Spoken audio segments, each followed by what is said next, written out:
Konferenca soli në fokus një nga periudhat më të rëndësishme të historisë politike shqiptare, kur pas përfundimit të luftës së parë botërore, zhvillimet gjeopolitike në Evropë krijuan sfida të mëdha për fatjen e shqiptarëve.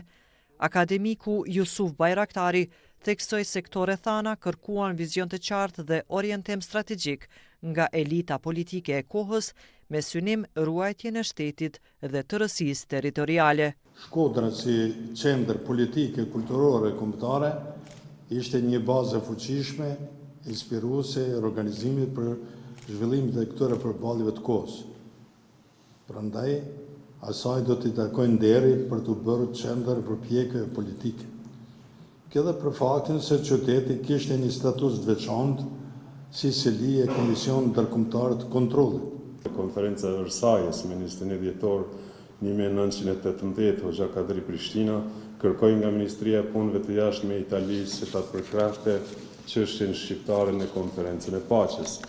Ai dërgoi një memorandum me plot argumente historike, etnike, politike, diplomatike e kulturore ministrit të jashtëm italian Sonino dhe kërkonte përkrahje nga Italia. Jo rastësisht bënte pjesë në elitën politike të shtetit shqiptar të gjysmës parë të viteve 20.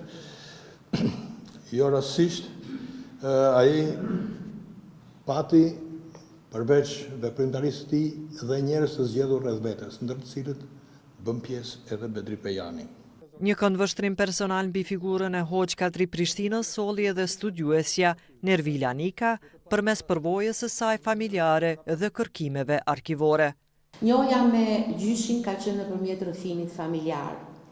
Prania e tyre të dyve ndjej, sikur ishin midis nesh, sikur ishin të gjallë.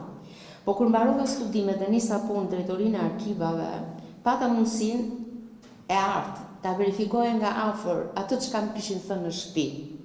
Studiuesit vlerësuan se figura e Hoxh Kadri Prishtinës dhe veprimtaria e Komitetit të Mbrojtja Kombëtare e Kosovës mbetën thelbësore për të kuptuar përpjekjet politike dhe diplomatike të shqiptarëve në fillim të shekullit 20.